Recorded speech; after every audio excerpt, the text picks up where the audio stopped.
Ang Maguindanao Massacre, kilala rin bilang Ampatuan Massacre, ay naganap noong ika-23 ng Nobyembre 2009 sa bayan ng Ampatuan sa lalawigan ng Maguindanao.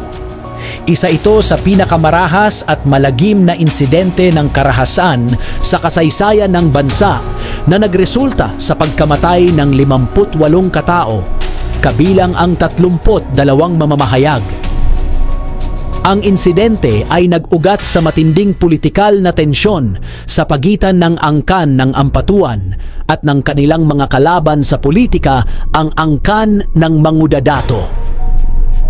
Ang mga biktima ay bahagi ng isang convoy na naglalakbay upang magsumite ng sertipiko ng kandidatura ni Ismael Toto Mangudadato para sa pagkagobernador ng Maguindanao. Sila ay hinarang ng armadong grupo na pinaghihinalaang tauhan ni Andal Ampatuan Jr., anak ng dating gobernador ng Maguindanao, at pagkatapos ay pinaslang. Marami sa mga biktima ang nakaranas ng brutal na pagpapahirap bago sila tuluyang pinatay. Ang mga walang buhay nilang katawan ay natagpuan sa isang mass grave. Ang insidente ay nagdulot ng malawakang pagkundina mula sa iba't ibang sektor ng lipunan at pandaigdigang komunidad at humantong sa paglulunsad ng isang matinding kampanya laban sa warlordism at private armies sa bansa. Maraming miyembro ng angkan ng Ampatuan ang naaresto at nahatulan sa kasong multiple murder, subalit ang proseso ng hustisya ay tumagal ng ilang taon bago magkaroon ng pinal na desisyon. Noong ika-19 ng Disyembre 2019, mahigit isang dekada matapos ang massacre, ang pangunahing suspect na si Andal Ampatuan Jr.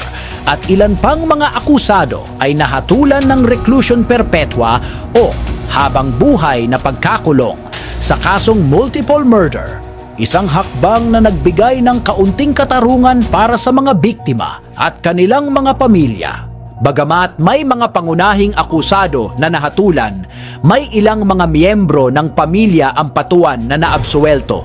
Sa kabila nito, patuloy pa rin ang panawagan ng hustisya mula sa mga pamilya ng mga biktima, lalo na't may iba pang mga akusado na hindi pa natutugunan ng korte.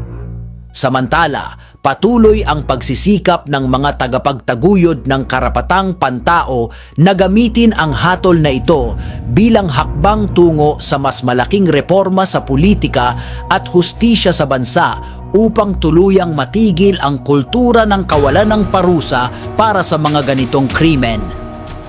Kung nagustuhan mo ang ganitong content, ay maaari po lamang pakipindot ang like at subscribe button bilang pagsuporta sa aking channel. Hanggang sa susunod nating kwentuhan.